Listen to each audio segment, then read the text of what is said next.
Alors, déclinaison de la stratégie nationale, rappel, parce que vous en avez entendu parler, hein.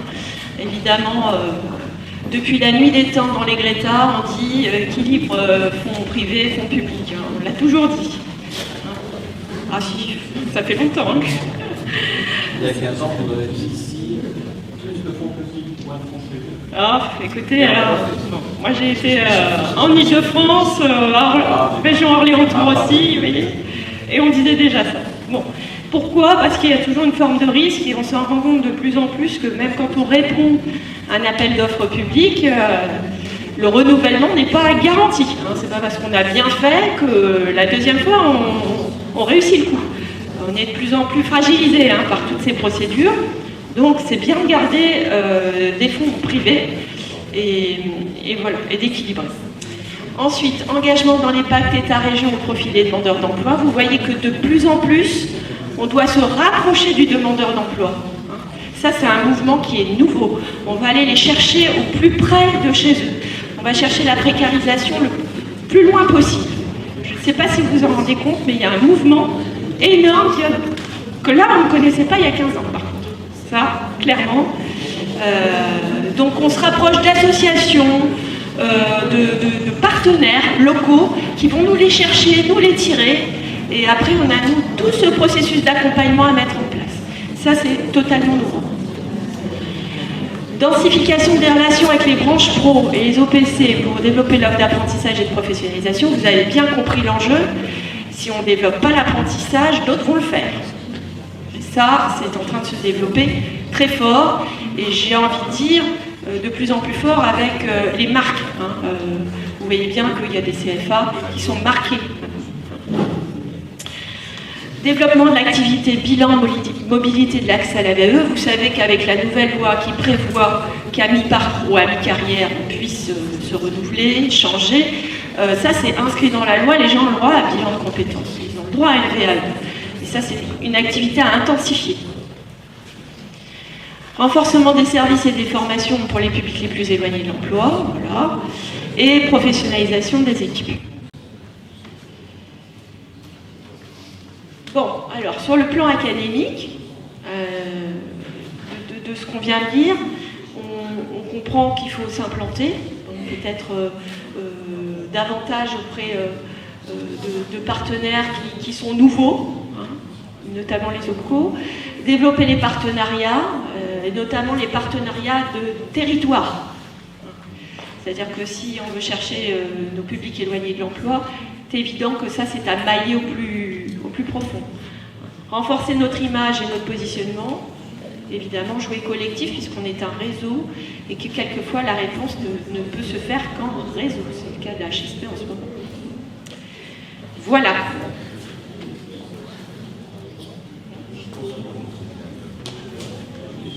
Alors, avant de passer aux actions à venir, est-ce que vous avez des questions? Peut-être que vous adorez après les actions à venir, précisément. Je continue et puis on fait le point après ces actions à venir. Donc, ces quelques actions à venir, puisque le travail qui reste à faire jusqu'au 1er janvier et au-delà, il est énorme, hein, vous vous en doutez, mais on l'a fait jusqu'à présent, ça ne nous fait pas peur. Le premier point, Jean-Paul vous en a parlé, c'est ces rencontres avec les personnels des agences et des organisations syndicales. On l'a fait l'an dernier, à peu près à la même époque, enfin un petit peu plus tard. On est allé rencontrer sur le terrain tous les futurs personnels d'agence. Thierry Kesselheimer a souhaité qu'on refasse cette opération-là, cette fois avec un petit peu plus de monde, puisque Didier Guilbault, futur CESUP, et puis Clara, qui est déjà la directrice du Greta CFA Aquitaine, seront de la partie, ainsi que Jean-Paul Dumas, qui nous accompagnera pour pouvoir répondre à toutes les questions qui sont précisément des questions plus juridiques sur cette question de transition et de transfert de contrats et de conventions. On rencontrera effectivement, je crois que Thierry l'a dit, les directeurs, les délégués des syndicats des personnels de direction, des enseignants également, et Jean-Luc Bessard, qui est le représentant de la NACFOC. L'envoi de la convention constitutive, j'en ai déjà parlé, je ne reviens pas dessus, donc il va vous arriver en début de semaine dans vos établissements. Greta CFA, quelquefois vos établissements qui sont à la fois UFA et adhérents du Greta le recevront peut-être 2 fois, mais ma foi, abondance de conventions constitutives ne nuit pas. L'important, c'est qu'elles soient votées et qu'elles reviennent le plus rapidement possible au siège du futur Greta CFA. Alors, on va la faire partir de l'AFPIC, parce que c'est plus simple. Néanmoins, c'est quelque chose qui sera retourné au siège du Greta CFA Aquitaine, donc au lycée Camille Julien. La rédaction des contrats de travail, on en a beaucoup parlé, je ne reviens pas dessus. Vous avez bien compris que c'est quelque chose qui va nous occuper, qui va surtout occuper le Greta CFA avec l'aide de Jean-Paul, le soutien de Jean-Paul Dumas, là, dans les temps qui viennent. Et encore une fois, je crois que, outre l'obligation légale qu'on a cette activité, c'est quelque chose qui est indispensable. On a rencontré les délégués et représentants du personnel lundi dernier. Même s'ils savent que l'activité va continuer, ils sont bien entendu anxieux, inquiets, et cet simple acte d'avoir un contrat nouveau entre leurs mains devrait... Alors, peut-être que ça les rassurera pas, parce que peut-être qu'au fond, ils se font beaucoup d'illusions sur le nouveau contrat qu'ils vont avoir, je n'en sais rien, mais en tout cas, ça sera la fin de l'imaginaire, et le début d'une réalité tangible, hein, une proposition d'emploi, de continuation d'activité au sein de la nouvelle structure. L'élaboration des procédures. Alors les procédures, c'est toutes les procédures. Alors je regarde Madame B parce que la pauvre, elle va être effectivement à la manœuvre, pas toute seule, avec vous encore une fois, sur l'élaboration des procédures comptables et financières. Qu'est-ce qu'on entend par procédure? On entend nos modes de fonctionnement entre le siège, les agences, les différents sites de formation. Là aussi, je rappelle le principe de subsidiarité. L'idée n'est pas de tout mettre sur le siège. De toute façon, ça ne sera pas possible, ni en termes de personnel, ni en termes d'activité. On gardera le plus possible ce qui se peut se faire à l'agence. On a confiance. C'est un principe entre nous. On travaille tous dans la même maison. On travaille tous avec les mêmes valeurs. Donc on va se faire confiance dans la sécurité des opérations, bien entendu. Donc ces procédures, on va essayer, je ne dis pas, parce que ça n'est absolument pas réaliste, qu'on ait tout terminé au 1er janvier. On ira probablement jusqu'au 1er septembre. La mutualisation des outils, ça c'est quelque chose qu'on sait déjà faire et qui va se multiplier. Ce qui veut dire un diagnostic des outils existants et puis une analyse des besoins réels et une réalisation des outils qui seront enfin mutualisés. Le travail sur les organisations et les organigrammes, ça sera mené là, pour le coup, par vous et piloté par le Greta CFA Aquitaine, par le siège. Travail sur les organisations et les organigrammes, ça veut dire aussi la rédaction des fiches de poste. On l'a déjà identifié, ce problème, notamment M. Laine, avec le groupe RH qu'il a dirigé avec M. Baris. Cette réalité qui était que pour un même poste, quelquefois, on avait plusieurs intitulés. On va essayer d'harmoniser ça. On vous proposera très rapidement, avec les personnes du groupe qui travaillaient là-dessus, et avec la qualité aussi, on vous proposera des corps de fiches de poste que vous adapterez ensuite dans vos différentes agences. Mais l'idée, là aussi, c'est d'avoir quelque chose qui soit suffisamment harmonisé et en même temps souple, je dirais, pour pouvoir s'adapter à vos réalités locales. Les fiches de poste, donc je viens d'en parler, le réseau informatique. Parlons du réseau informatique. Il existe aujourd'hui, dans les différentes agences, dans les différents CFA, dans les différents Greta, une gestion très personnelle des réseaux informatiques, pour le dire comme ça, et des compétences un peu partout qui sont utilisées par site. L'idée qui est présente dans cette gestion du réseau informatique, c'est d'avoir quelque chose qui se mutualise, bien entendu, hein, il y a la question technique, comme je ne suis pas une grande spécialiste, je ne vais pas m'étendre sur le sujet. Bien sûr, on va essayer d'harmoniser nos réseaux, nos outils informatiques. Ça prendra le temps qu'il faudra et on formera les gens qui auront besoin d'être formés. Mais ce qui est important, c'est qu'on puisse arriver à je vais utiliser un mot très très vilain, mais j'en trouve pas d'autre, une utilisation des personnels informatiques en fonction des besoins. Si on a un besoin à Pau et que le technicien ou le spécialiste palois n'est pas suffisant, il faut qu'on puisse faire appel à celui de Bayonne ou celui de Dax, sans pour autant faire appel à une ressource extérieure.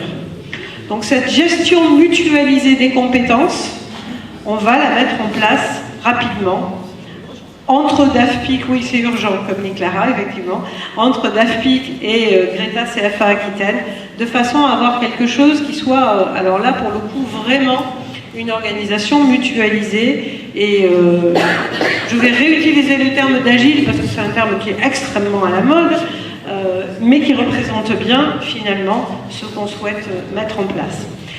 Et puis on aura à un moment, alors là je laisserai Madame B vous donner tous les détails du transfert des fonds et des trésoreries, on ne pourra fonctionner que si on a, bien entendu, une continuité de vos activités, de l'activité d'aujourd'hui. C'est tellement évident que je ne sais même pas pourquoi je m'attarde sur le sujet. Alors, la périodicité, je ne suis pas une spécialiste, Madame B vous donnera ça cet après-midi, mais j'insiste vraiment sur ce point malgré tout. Tout est utile, tout est nécessaire, et je dirais tout est urgent. Il faut quand même qu'on parte de ça, hein, de la certitude que ces fonds que vous avez aujourd'hui, ces budgets qui sont les vôtres, ils vont entrer dans le pot commun du Greta CFA Aquitaine et permettre la continuité et le développement de cette activité qui fait partie de nos missions de service public. Alors, j'ai rajouté, parce que j'étais sûre que j'allais oublier, les lettres de mission. Que ce soit les CFC, que ce soit les développeurs, que ce soit, enfin c'est surtout les CFC, parce que les développeurs c'est plutôt les directeurs d'agence, mais on en parlera avec eux. Les CFC, les conseillers apprentissage, et puis les chargés de mission apprentissage ou chargés de mission sur la formation continue, CFC, eh bien eux, ils vont avoir, vous avez déjà une lettre de mission. Cette lettre de mission, elle aurait dû être renouvelée dans les mois précédents. On savait très bien qu'il fallait attendre un petit peu pour aller dans une activité nouvelle. Elle va être rédigée rapidement, cette lettre de mission. D'ici la fin octobre, vous aurez tous une lettre de mission qui cadrera votre activité. Voilà. Je pense que j'ai sûrement oublié plein de choses, hein, parce que ce n'était pas une liste exhaustive encore une fois. Je vous propose de passer à une séance de questions, d'observations, de remarques, pas très très longue. Et on finira cette matinée, on est attendu à 13h je crois pour le repas, c'est ça. Donc on finira cette matinée par une présentation de tous ceux que vous ne connaissez pas encore. Les nouveaux directeurs d'agence, les nouveaux CFC, le nouveau conseiller apprentissage. Je crois que j'ai oublié personne, mais si jamais j'ai oublié un nouveau ou une nouvelle, vous me direz. Questions, remarques? Angoisse, inquiétude, critique. Critique, c'est le moment. Bernard. Attends, je t'amène. Donc juste une angoisse sur le réseau informatique. Pour la partie pédagogique en particulier, où au CFA, pour l'instant, on est géré par des libres dans la région. Bon, je ne sais pas si ça m'a été dit sur le ton de la blague ou pas, mais moi, ça m'a fait sourire. Quand l'élib est passé, il m'a affirmé qu'au 31 décembre, ou peut-être un peu avant parce que c'est les vacances, il débranchait les câbles du serveur. Et donc, ça marche plus. Oui, je sais pas si pour eux c'était une blague, mais le fait est que tu n'es pas le seul à l'avoir entendu. Alors l'explication de ça, c'est la perte de compétences du Conseil régional en matière d'apprentissage, dont acte. les interrogations des personnels du conseil régional, et donc en l'occurrence de l'ELIB, sur après, qu'est-ce qu'on va devoir faire, qu'est-ce qu'on va pouvoir faire. On cherche à rencontrer le responsable de l'ELIB depuis 3 mois. Pour l'instant, on n'a pas réussi, on n'a pas fini, on n'a pas dit notre dernier mot, parce que Clara a eu la bonne idée de s'adresser à l'élu qui va bien. Donc on attend une intervention de Mathieu Azoir auprès des personnels de façon à avoir un rendez-vous et puis à discuter précisément avec les leaders. Aujourd'hui, je ne peux pas te rassurer, Bernard. Moi, je compte sur le bon sens. C'est déjà pas mal. D'autres questions? Oui, donc je vais poser peut-être une question qui est triviale, mais je sais que c'est une question qu'on n'aborde jamais chez nous parce que c'est tabou. Là, on a une présentation, mais à aucun moment on ne parle des régimes indemnitaires des différents personnes qui vont travailler là-dessus. Donc j'aimerais qu'à un moment quand même donné qu'on puisse trancher, qu'on puisse en discuter, parce que c'est pas lorsque le bureau se réunira peut-être, je ne sais pas, au mois de janvier ou février ou mars, qu'il faudra s'en parler. Bravo. Dans l'état actuel, qu'est-ce qu'on a? On a, et c'est ce qui nous a permis de faire les agences, on a un régime indemnitaire qui déjà cette année est basé sur ce qu'on appelle les IFCA. Déjà cette année. Alors, ce sera le rôle des GRETA d'aujourd'hui. Sur quoi est basé les IFCA? D'abord, aujourd'hui les IFCA tels que sont définis ne sont assises que sur la formation continue. C'est-à-dire c'est bien le volume de formation continue qui génère les IFCA, et pas l'apprentissage. J'aurais aimé que ça le soit, mais pour le moment ce n'est pas le texte. Là-dedans, les IFCA permettent de faire une chose qui nous intéressait, que le Greta Sud a essayé pendant longtemps, que Poitiers tordait, etc., c'est de payer autre chose que le CESUP, le président, l'agent comptable. Gestionnaire. Vous avez un régime d'IPDG qui tombe sur les chefs d'établissement, en fonction de l'activité en établissement, mais qui ne permettait absolument pas de rétribuer d'autres missions que celle-là. C'était tout le problème. Donc, lorsque le Sud a essayé de mettre en place des vice-présidences, il n'y avait aucune assise légale pour les payer. Le recteur avait tranché juste titre en disant que le truc n'est pas légal. À partir de là, ça c'était l'ancien régime. Que permettent les IFCA? Les IFCA permettent de rétribuer des missions autres. Donc en gros, dans les IFCA que vous aurez déjà à définir cette année pour vos établissements, mais qui seront derrière complètement dans ce sens-là, c'est de dire il y a bien une part variable qui est fonction de l'activité, enfin une part fixe, pardon, qui est calculée sur l'activité de l'établissement dans lequel vous êtes. Il y a un régime indemnitaire qui est toujours lié au CESUP, au président et aux agents comptables gestionnaires. Et puis, on peut, sur les IFCA, attribuer des IFCA d'une part variable qui, elle, va être fonction d'une mission que vous avez donnée à quelqu'un. Ça nous aurait peut-être permis, par exemple, de payer les DO. Ça vous permettra de vous organiser pour rétribuer les directeurs d'agence. Je m'arrête à ça. Il peut y en avoir d'autres. Il peut y avoir l'agent comptable gestionnaire de l'agence, etc. Là, c'est une discussion dans laquelle le DAFPIC et le recteur sont arbitres. Puisqu'en gros, c'est l'AG et l'établissement, enfin le GRETA, qui propose ça. Par contre, la nouveauté, c'est que le recteur, je crois qu'avant il regardait, là il peut arbitrer dans les IFCA. Donc, le régime indemnitaire tel qu'il va être prévu qui peut être prévu dans le nouveau GRETA CFA, sur la partie formation continue, sur la partie budget formation continue, s'appuiera là-dessus. Ce qu'on a dit pour le moment à quelques-uns, mais encore une fois, il y a un moment donné, vous proposerez et on arbitrera, c'est que la part direction d'agence soit une part fixe égale direction d'agence, et pas liée à l'activité de l'agence. Encore une fois, le jeu ne consiste pas à jouer Games of Thrones dans le territoire à chaque fois. Je sais comment ça se passe quand on lâche les rênes là-dessus, où vous faites une guerre entre chefs d'agence pour rentrer plus d'IPDG.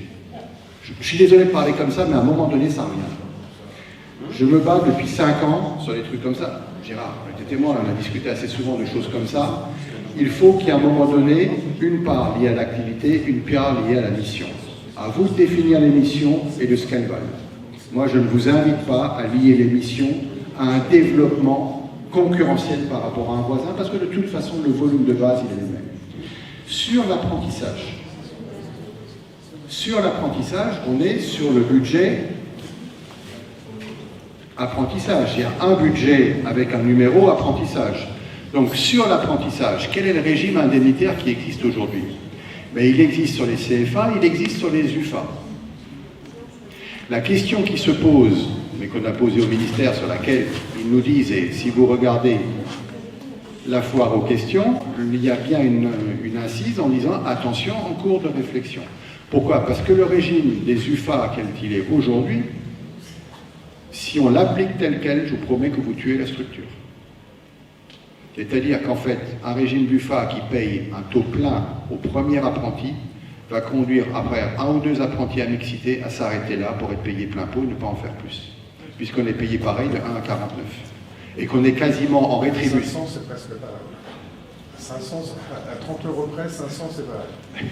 Mais ça veut dire qu'à un moment donné, enfin, Marie-Charlotte avait fait un peu, elle l'a mis sur la table l'autre jour, je crois qu'il faut quasiment 7 ou 8 contrats pour commencer à faire une UFA, alors qu'en fait, le but, c'est de pouvoir en faire un en mixité et de démarrer. Donc, le ministère réfléchit à un échelonnement, c'est-à-dire à des tranches qui ne soient pas les mêmes. Aujourd'hui, là-dessus, la position qui va sortir sur l'apprentissage sera sûrement une position des SG et des recteurs sur les 3 académies, puisqu'on est en train d'écrire une charte commune sur les 3 académies qui se base sur celle qui utilisait Poitiers, avec ce point de détail là où je reviendrai sur les UFA qui nous interroge. Pourquoi? Parce qu'à la différence de Poitiers et de Limoges, nous ne sommes pas tenus de faire des UFA. L'UFA chez nous aujourd'hui, on pourrait fonctionner demain sans UFA et il n'y aurait aucune rétribution liée à l'apprentissage. En tout cas, pas pour les personnels de direction, pour les DDFPT, etc. Il n'y a pas d'UFA. C'est un peu gênant si on veut développer, parce qu'il faut quand même à un moment motiver les troupes. Et là, je dis dans le bon sens du terme, hein. Je veux dire, il y a un travail supplémentaire, il faut le rétribuer. On pourrait très bien définir ensemble une manière de rétribuer qui soit complètement hors des textes, puisqu'on n'a pas besoin de l'UFA. Le ministère travaille quand même dessus, donc on va attendre 2 minutes. Qu'est-ce qu'on a défini par ailleurs, au-delà de cette entrée-là? Donc, a priori, si on reste comme ça, les chefs d'établissement, alors qui est-ce qui est dans les chefs d'établissement? Les agents comptables, les gestionnaires, et c'est tout. Et les adjoints ont une part qui arrive, qui est liée cette fois-ci à l'activité apprentissage, sur laquelle ils seront rétribués. D'une manière ou d'une autre, j'attends que le ministère me donne le feu vert, soit sur une chose, soit sur l'autre, ou j'espère sur la leur, parce qu'ils sont en train de travailler dessus. Ça serait mieux. Ensuite, dans cette charte, qu'est-ce qu'on a mis? Parce qu'en fait, il y a un autre enjeu que nous, dans cette salle. Hein. Il y a des enjeux, des gens aussi qui sont face aux élèves, tout comme les chefs d'établissement, tous les jours. Les DDFPT et les profs. Je refuse, dans un système comme ça, de ne payer que les personnels d'encadrement et de ne pas payer les profs. Je trouve ça inacceptable. En disant, c'est dans leur mission quand on est prof, on est chef d'établissement, si c'est pour les profs, c'est aussi pour nous. Sur les enseignants, ils sont bien sûr payés dès qu'ils font des heures sup. Ils sont payés lorsqu'ils vont être payés lorsqu'ils vont accueillir des apprentis en mixité, puisque c'est là qu'est l'enjeu. C'est l'apprenti en mixité. Dans le scolaire, hein, on parle de celui-là. Hein.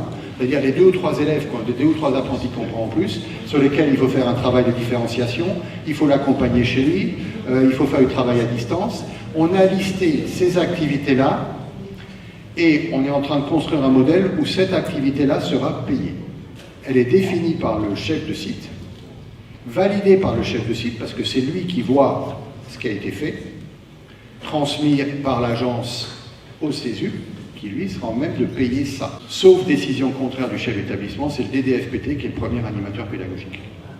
On a aujourd'hui encore un système au-delà des horaires, mais là c'est pareil, la foire aux questions, le ministère répond. Lorsque vous avez de la mixité, lorsqu'un enseignant a des heures sup, avec une mixité de public, formation continue, apprentissage. La règle, c'est la proratisation.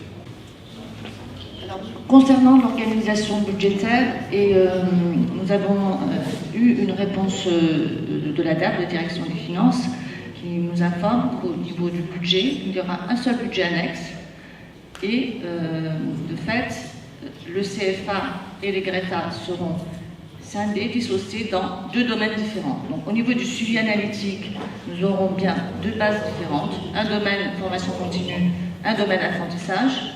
Concernant aussi la réglementation, elle est différente et nous sommes obligés d'appliquer la réglementation existante tant qu'il n'en existe pas d'autres pour l'apprentissage et la formation continue.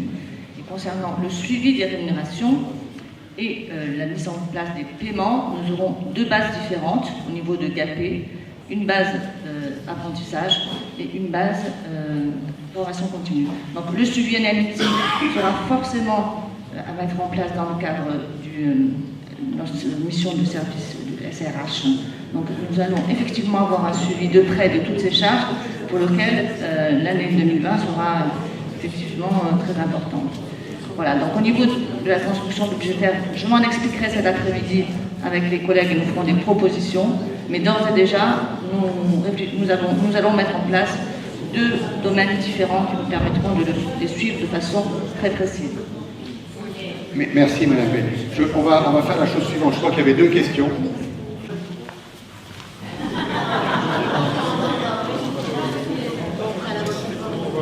Pour le film, pour la postérité. Moi j'ai une petite problématique, c'est-à-dire qu'effectivement j'ai un agent comptable qui nous a annoncé il y a quelques jours que le top départ du travail sur le budget 2020 va être donné bientôt. Et donc, du coup, effectivement, on a décliné des priorités nationales, etc. Mais aujourd'hui, la problématique que je vais avoir, c'est d'imaginer la faisabilité d'une activité au niveau de l'année, je dirais, 2020. À partir de là, j'ai le sentiment qu'il y a un peu des trous dans la raquette au niveau des organigrammes. Alors, effectivement, il va falloir que l'on retravaille les organigrammes des agences, parce que effectivement, les organigrammes d'aujourd'hui, il y a encore plein de coquilles et il faut y travailler. Il y a un organigramme, de mon point de vue, qui manque, c'est celui de l'AFNIC, et notamment avec les collègues qui animent, je dirais, les secteurs, donc qui sont porteurs non seulement d'informations, mais aussi d'axes de dynamique pour l'activité physique, l'activité, je dirais, culture. Et puis le deuxième trou dans la raquette, c'est, alors là, j'ai envie de dire la bonne volonté des DFPT, parce qu'effectivement, aujourd'hui, il y a un peu de tentation dans un certain nombre de secteurs où l'apprentissage n'est pas vraiment développé. On dit que c'est une priorité, mais c'est une priorité qui dépend aussi de la bonne volonté des DFPT qui entraînent eux-mêmes les équipes pédagogiques derrière et qui mobilisent des plateaux techniques qui sont déjà bien occupés. Donc aujourd'hui, je ne sais pas quoi imaginer pour l'année 2020 dans un certain nombre de domaines et avec un certain nombre de lieux de production pour construire ce budget futur. Et donc du coup, après, tout se décline, parce qu'on a un très beau, je dirais, site internet avec des fiches produits. On a un très beau catalogue au niveau du Greta Nord-Aquitaine avec plein de certifications, mais on n'est pas vraiment certain d'être capable de les mettre en œuvre, je dirais partout, intégration, machin. Enfin, il y a plein de questions qui m'inquiètent par rapport au budget 2020. Voilà. Je vais répondre aux questions. Sur la dernière partie, Jean-Paul me rappelle qu'on attend effectivement au PA pour le 15 octobre à peu près, ce qui est après PA. Ça va? On va passer à table après. Sur votre dernière remarque, M. Ducos, oui, on rentre quand même dans quelque chose qui est... je ne sais pas, moi j'ai pas eu de retour aujourd'hui, vous êtes le premier où il y a un retour qui me dit il y a des DFPT, il y en a qui font de l'opposition. Pour le moment, j'en ai...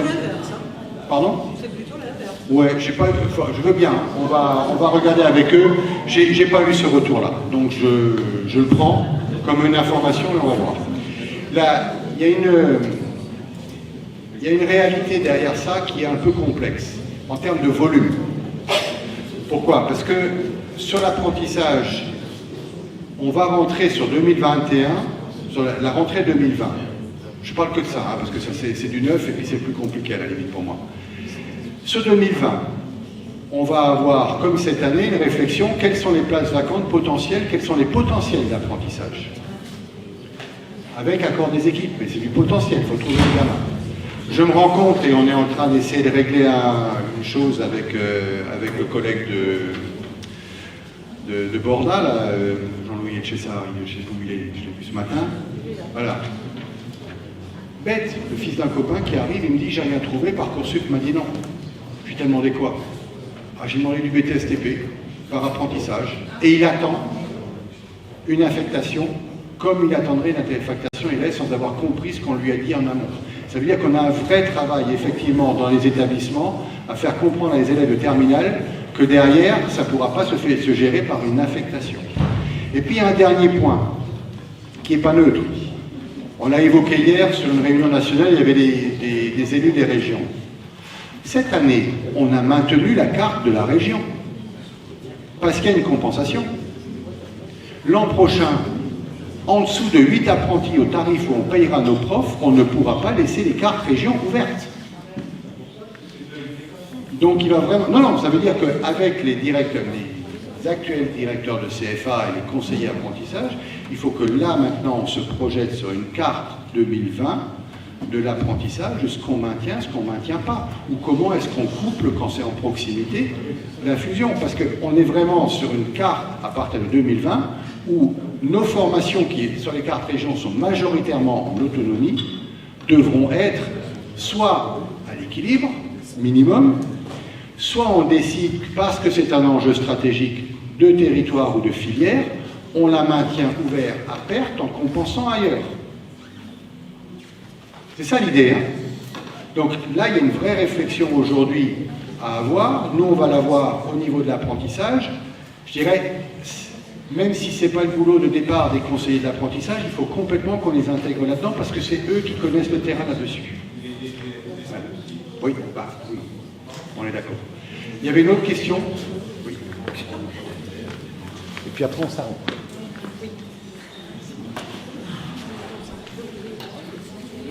Patrick Rétali, proviseur de Borda Dax et future agence des Landes. Enfin, pas moi, mais...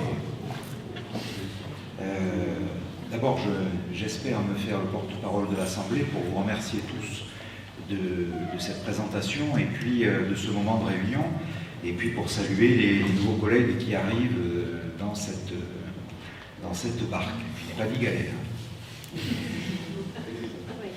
Alors, il y a beaucoup de questions, je pense qu'on abordera, on a parlé avec pas mal de collègues, futurs responsables d'agences, sur les agences elles-mêmes, les autorités que nous pourrons ou pas avoir et le rôle de chacun.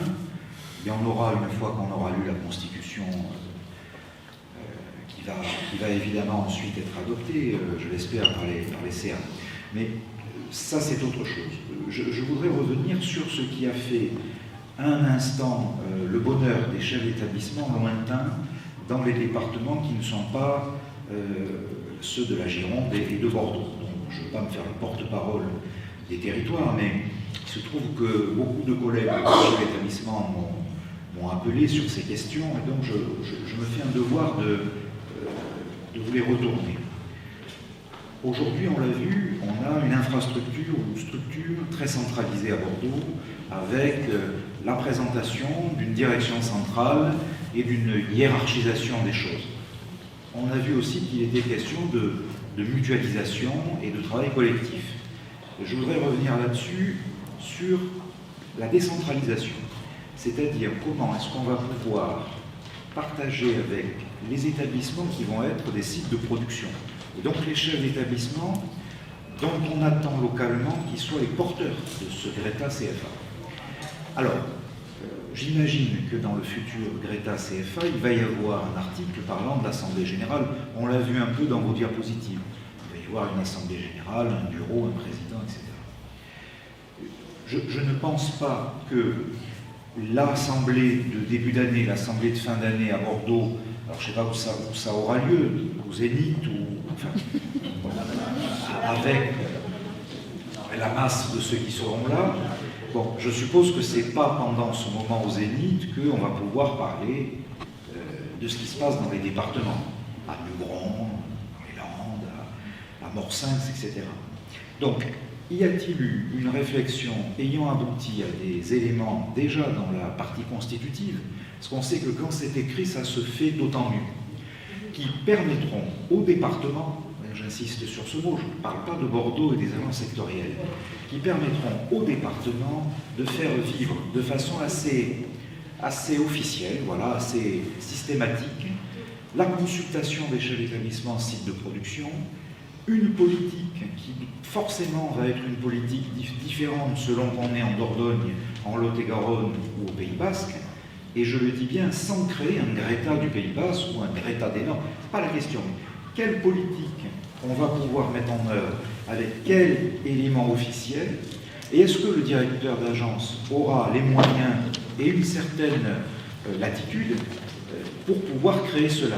Je le dis d'autant plus qu'on a vu tout à l'heure, par exemple, les CFC vont avoir des lettres de mission faites, et c'est bien normal, par le DAFPIC, sauf que les CFC vont travailler sur le terrain autour de l'agence où ils vont être nommés. Donc il va falloir bien travailler, là aussi, sur les missions, qui est un aller-retour entre Bordeaux et les territoires. Et de même, je comprends bien qu'un chef d'établissement, site de production, ait envie d'ouvrir une formation avec un CFC et on voit son projet à Bordeaux, le budget, etc.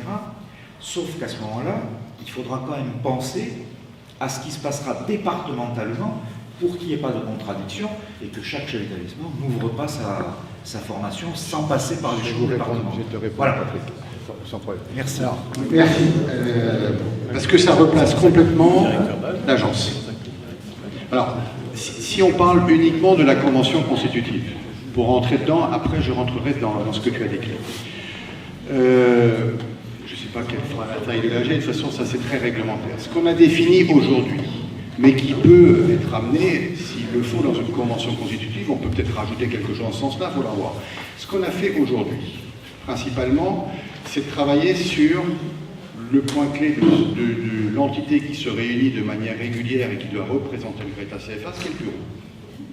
Donc le bureau, il est constitué d'une première partie qui est complètement réglementaire, présidence, CESUP, alors, la partie réglementaire, il n'y a pas les directeurs d'agence. On prend les membres désignés. Donc, dans le bureau, il y a cette partie-là. Plus, on y a mis les 11 directeurs d'agence.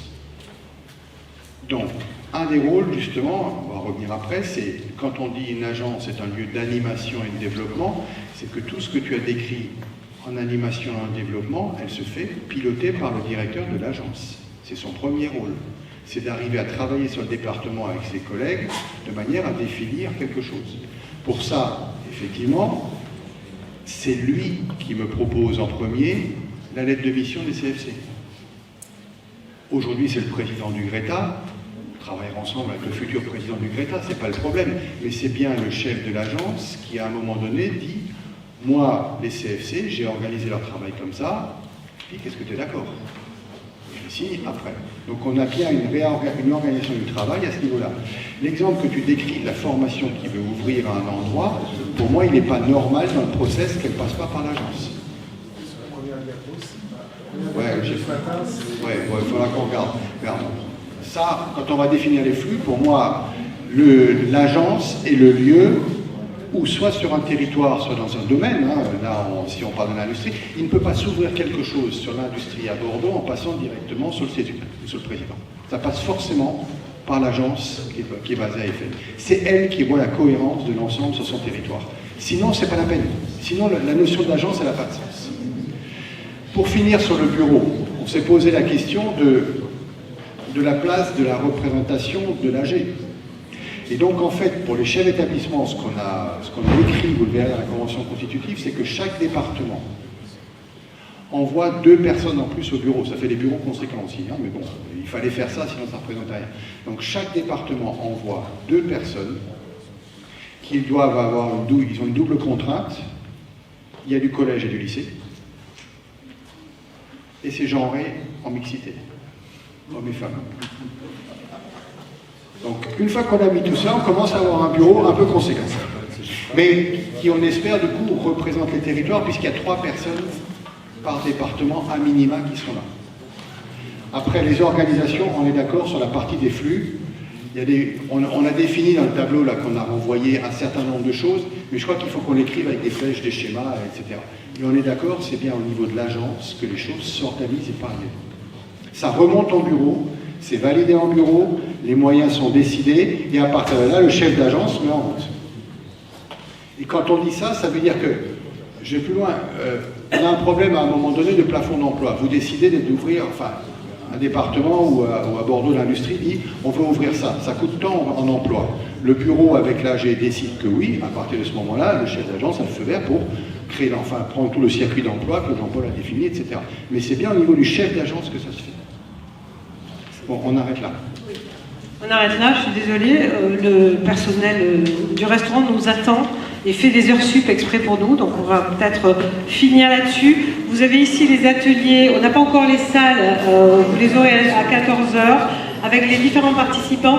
Pour les groupes 3, 4 et 5, vous m'avez envoyé, la plupart d'entre vous, un souhait que j'ai eu la possibilité de respecter. Donc vous êtes dans l'atelier que vous avez souhaité. Ceux qui ne m'ont rien envoyé sont tous dans l'atelier 1, ou ceux qui m'ont envoyé quelque chose en retard. Donc de toute façon, on mettra les compositions de groupe ici sur la table à l'entrée.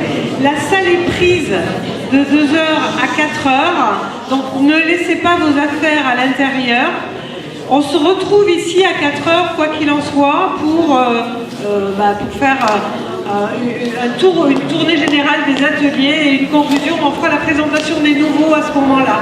Merci à tous.